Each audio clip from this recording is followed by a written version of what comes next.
آپ سب کو سلام اور بلیک ہول میں تشریف آوری کا شکریہ۔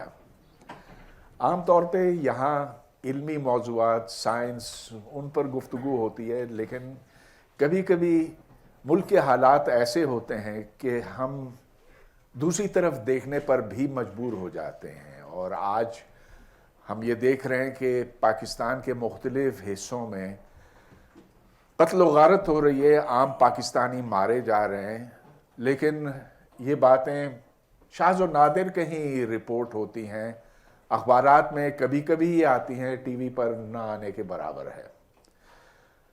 ایسا کیوں ہو رہا ہے اور اس مصیبت سے ہم کیسے چھٹکارا پا سکتے ہیں، اس مسئلے کے اوپر آج گفتگو ہوگی محمد عامر رانا صاحب کے ساتھ۔ عامر نے Pakistan institute for peace studies کو جنم دیا، یہ اس کے بانی ہیں، ڈائریکٹر بھی ہیں، اور ایک عرصے سے ان معاملات کے اوپر تحقیق کرتے آئے ہیں۔ انہوں نے مشل بکس کے لیے تقریباً 20 سال پہلے ایک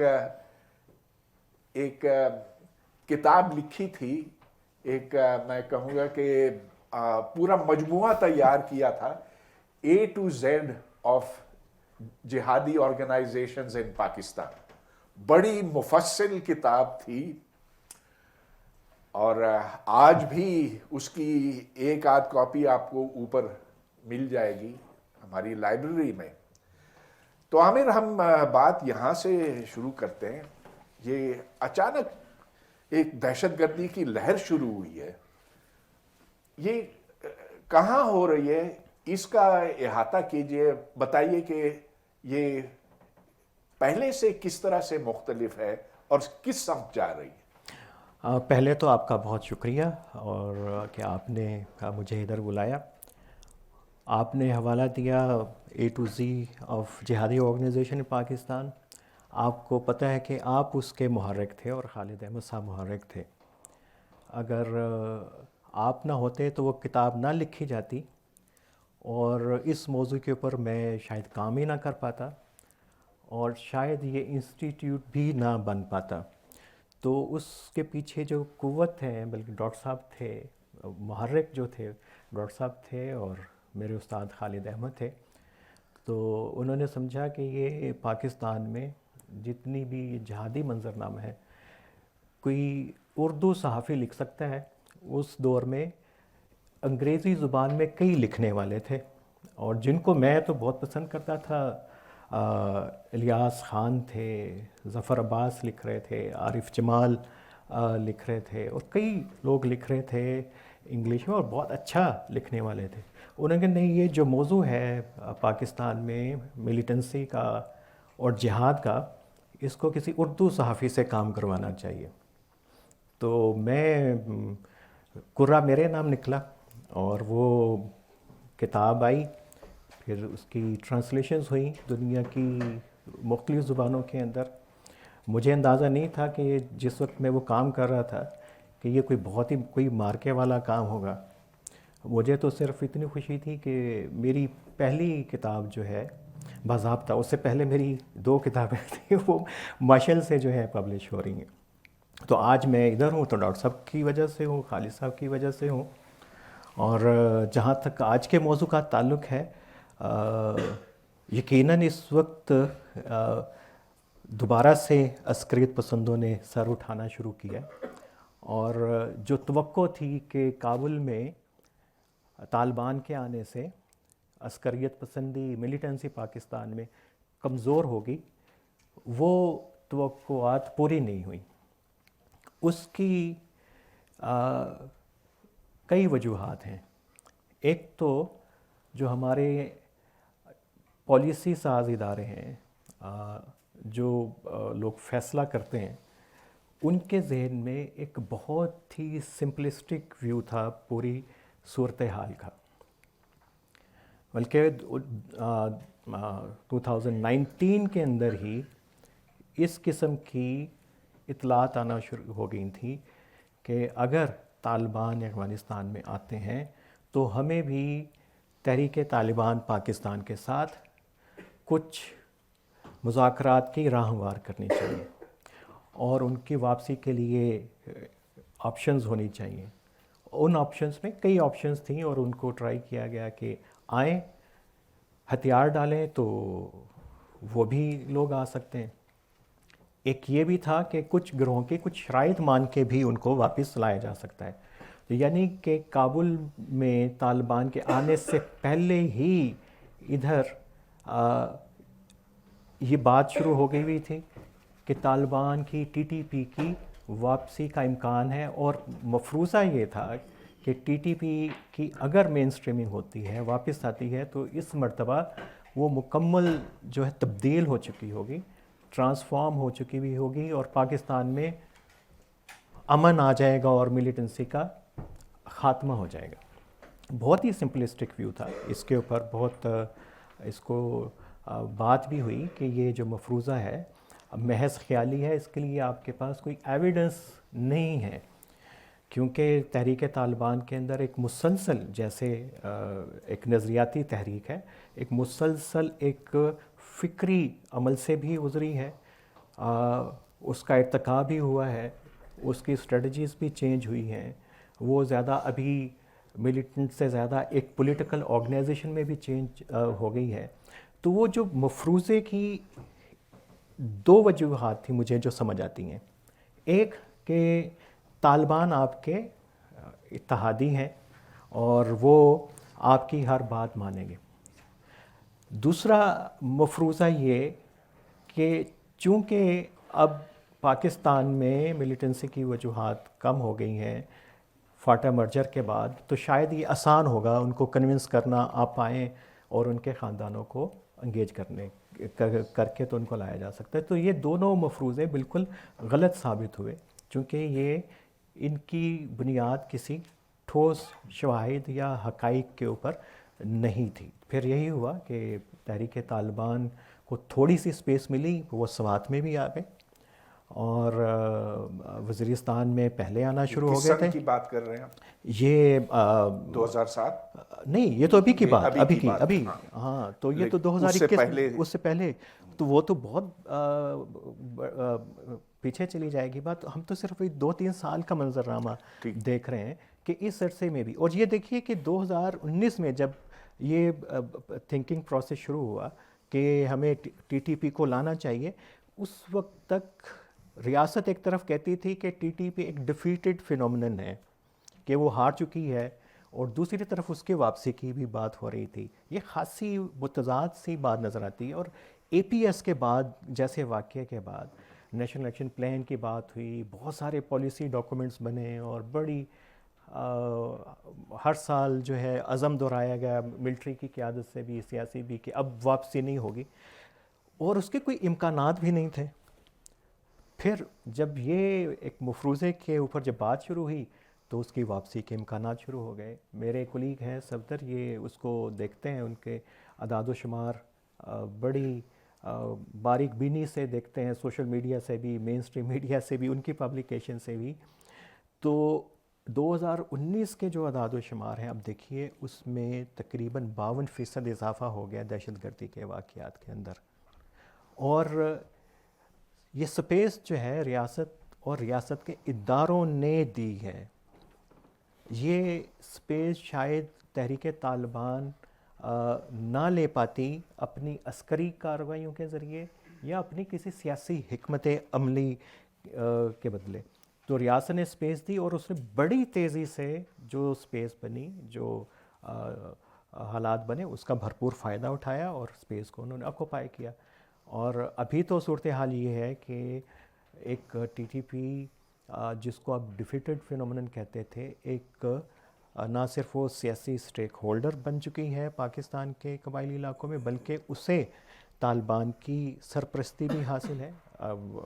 اس کے تعلقات ماضی میں القاعدہ جیسی تنظیموں کے ساتھ وہ کسی سے ڈھکے چھپے نہیں ہیں.